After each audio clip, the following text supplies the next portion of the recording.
Après on se munit d'un bout de tuyau. Si on veut vraiment faire les choses bien. Et on vient souffler dans l'entrée.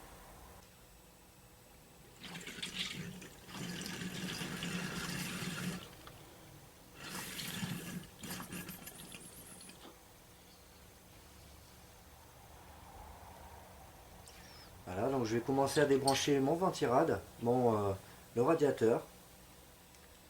Et je vais souffler dedans pour enlever tout, enfin enlever le maximum, on va dire.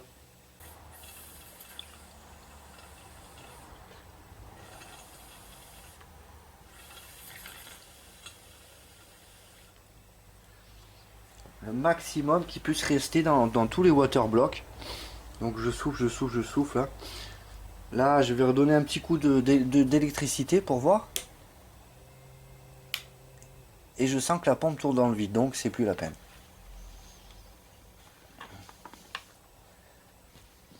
Donc là, je viens resserrer la prise d'air. Ici, je fais pareil.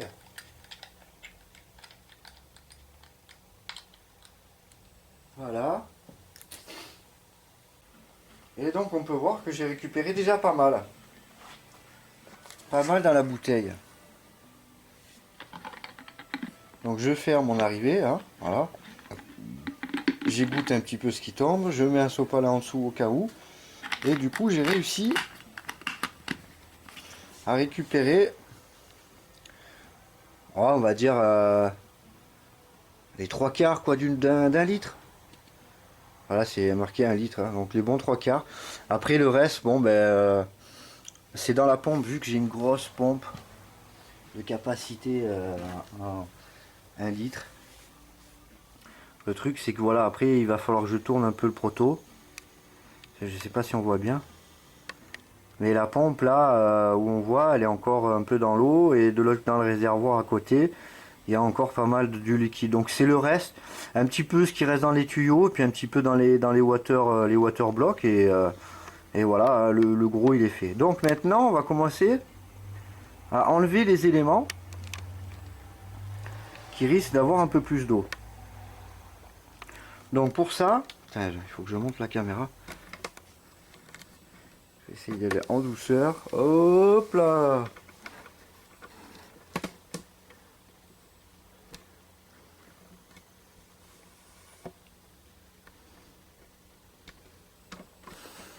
Donc pour ça, on va aller s'attaquer là où il y a les ventilateurs. Voilà. De façon à ce que tout l'eau qui reste dans le rad puisse s'évacuer normalement et redescendre à l'emplacement du réservoir. Parce que toujours il en reste un peu dedans. Toujours. Donc là je remets ma prise d'air que j'avais faite. Je ne sais pas si on voit. J'avais fait une petite prise d'air sur la sortie du rad, ici là. Vous voyez, j'avais enlevé ça pour souffler dedans quoi. Voilà, tout simplement. Je vais me mettre un peu en décalé parce que sinon on va pas bien voir qu'est-ce que je veux montrer. Donc voici Walou. Ensuite, on va commencer à démonter tous les... enfin à démonter, à enlever tous les câbles. Hein. Donc s'il y a un serflex, bon ben on coupe. Voilà, de façon à libérer un peu tous les ventilateurs qui sont branchés et que j'avais bien sanglé quelque part. Donc on débranche tout. Voilà, tout simplement.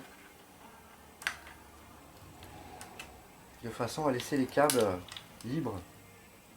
Et que quand on enlève un ventilateur, on puisse avoir le ventilateur et son câble en même temps. Ouais, parce que tu enlèves le ventilateur, tu l'as dans les mains. Ensuite, tu as le câble qui te bloque, pose le truc, le machin, enlève, refait. Du coup, je trouve que c'est mieux déjà de libérer tout d'un coup. Voilà, de faire les fils de chaque ventilateur à leur place. Celui-là il va là-bas et ça, celui-là on peut le débrancher d'ici. Voilà. Bon, même s'il y a 4 nœuds, bon voilà, ça sera toujours plus facile à enlever comme ça qu'avec le cafouille du départ. Donc on commence à faire un tri, déjà, un pré-tri de câbles, hein, parce qu'il il y a un merdier, je vous le cache pas. Donc ça c'est tout ce qui est pompe et réservoir. Voilà. On essaye de regrouper chaque élément au même endroit avec leur câble, de façon à ce que quand on a besoin, on ne soit pas embêté quoi. Voilà. Donc ensuite, comme on en est là, et bien on commence à démonter les ventilateurs sur leur emplacement. Voilà, je vous apprends rien, il n'y a rien de bien sorcier. Voilà. Donc on est prudent, hein, bien sûr, hein, on ne fait pas n'importe quoi. On sait très bien qu'est-ce qu'on fait, on réfléchit. Et voilà, pour que tout se passe bien quoi.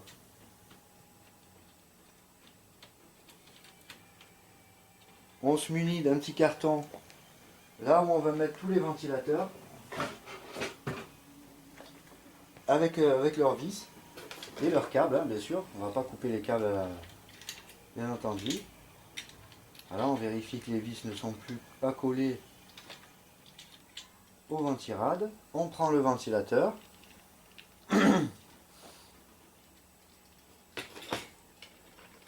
Voilà, tac, tac, avec les vis dans son emplacement, comme ça on est sûr que, voilà, un petit coup d'aspirateur, hein, j'ai pas trop propre, mais bon, tant qu'à faire il est démonté, on le nettoie. On fait pareil avec l'autre.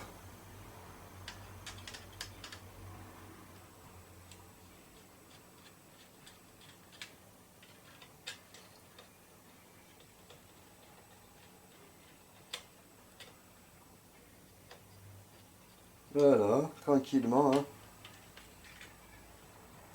On n'est pas pressé, on a le temps, on a prévu le temps nécessaire, hein, je dirais une petite après-midi au moins, de façon à optimiser au maximum les chances de réussite sans faire n'importe quoi. Parce que si on est pressé avec le temps, on n'a pas le temps, le stress, vite, et là c'est là qu'on fait. Déjà que de base on arrive quand même à faire certaines bêtises, alors si en plus on est pressé, stressé, c'est même pas la peine quoi. Je préfère vous le dire parce que bon, c'est des paramètres quand même à prendre en cause. Il faut prendre son temps et voilà. Hein. Il n'y a pas de secret là-dessus quoi. Surtout que le rad, il faut surtout pas le percer. Hein. Éviter au maximum ces bêtises-là. Bon là j'avais passé le câble de l'autre côté, je sais pas pourquoi, mais bon c'est comme ça. Il doit être avec l'autre peut-être. Donc suite à ça, j'avais attaché mon ventirad avec des équerres sur la structure bois. Donc bon ben, bête et méchant, je vérifie les sorties. Là j'ai la sonde du rebut, je l'enlève. Hop.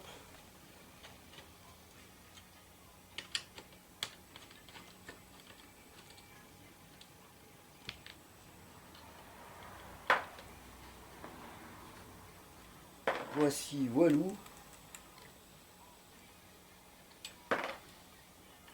Et à ce moment-là, vous voyez encore du liquide qui sort. Et je viens le pencher. Je penche le rad, je ne sais pas si on voit un peu, mais il y a encore un peu de liquide dedans. Bon, ben c'est tout à fait normal. Hein. Voilà, je ne vais pas vous cacher qu'il y a toujours un fond quelque part qui reste. Et du coup voilà.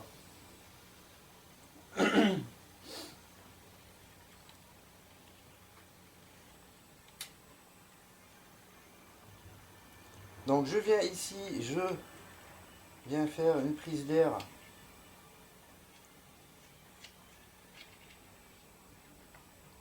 pour venir souffler de ma bouche et enlever tout ce qui peut rester d'eau, au moins sur le ventirad, quoi.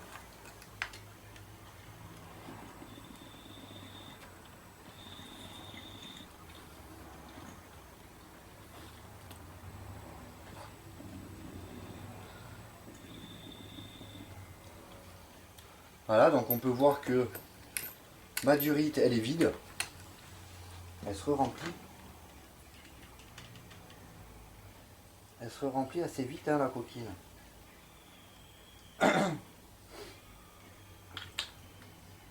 La coquine, la coquine. La coquine. Hop. Bon, même s'il en reste un peu, c'est pas grave, hein.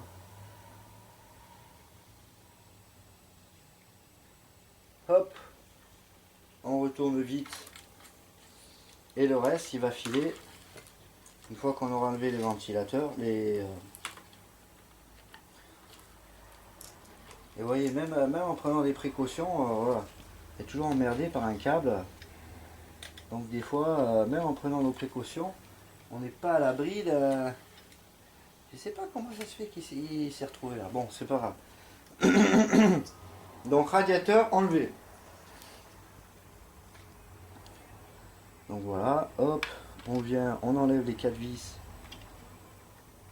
qui maintiennent les ventilateurs sur le ventirad.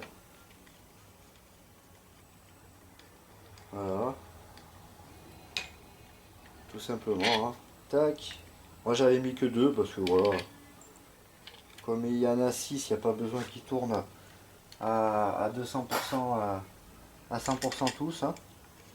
Comme j'en ai 6, le flux d'air est assez conséquent en direct, hein, sur l'épaisseur du rad qui est de 4 cm je crois. 4 cm, 3,5 3,5 ou 4 3,5, ouais. Donc ça fait un flux d'air entrant et sortant en direct, quoi. Pour un refroidissement au maximal. On appelle ça du push-pull. Push-pull.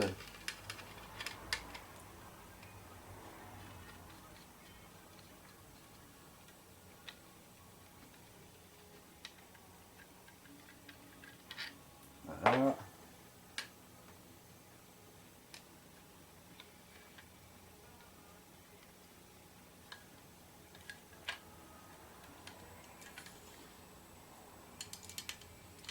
Faut toujours faire gaffe comment on tient le ventirad parce que il reste toujours un fond d'eau dedans et pour éviter d'en mettre partout. Donc voilà. Et surtout, faut être vraiment minutieux. Ce qu'il faut pas faire, c'est arriver à tordre, à taper des coups de tournevis là-dedans pour percer en fait, parce que toute l'eau elle passe dans les serpentins. Voilà. Donc ça il est relavage, donc un endroit en sécurité, hein, de façon à ce qu'on sache que il est posé propre et que on est conscient quand même de ce qu'on fait, quoi, hein, voilà. Voilà. Donc ensuite on peut déjà rapatrier les ventilateurs bien propres à un endroit. Voilà, moi je fais un paquet là, hein. Un paquet là bien propre. Voilà. Il y a celui-là que je sais pas comment il s'est passé ici, mais il est là, quoi.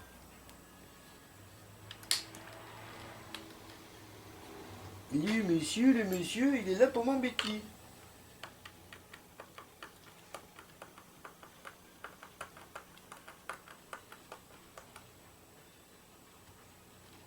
Voici, donc rien de bien transcendant, hein, comme vous avez pu le voir. Il faut prendre son temps, bien regarder qu'est-ce qu'on fait. Et puis après, voilà, il n'y a pas de... Il n'y aura pas de souci majeur. Voilà, hein. Donc celle-là, je vais la remettre là provisoire. Je n'ai pas vraiment besoin d'utilité pour le moment.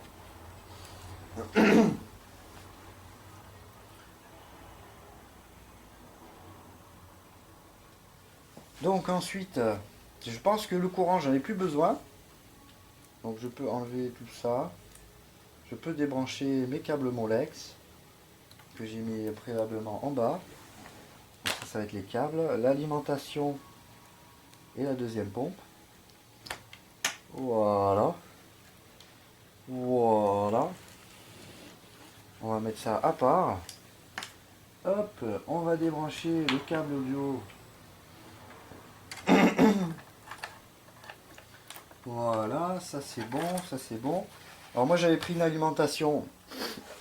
Je sais pas si on voit qu'est-ce que je fais en fait depuis tout à l'heure. Ouais, on voit pas, ouais. Voilà, on va se mettre plus par là. Tac. Voici. Donc j'avais pris l'alimentation modulaire, donc ce qui est bien c'est que on peut brancher les câbles que ce qu'on a besoin, hein, tout simplement. Donc c'est assez pratique. Hein. Du coup, encore la 20 piles là. La 24 piles là, putain. Hop. Voici. Ça c'est le Réobus qui est branché derrière. Ceci c'est une rallonge avec les câbles Molex dont le disque dur est branché. Un petit SSD, hein, voilà, je vous apprends rien. Que j'avais mis debout sur 2 équerres en fait. Rien de bien sorcier en fait. Au lieu de le mettre à plat, j'ai trouvé que debout ça prenait moins de place.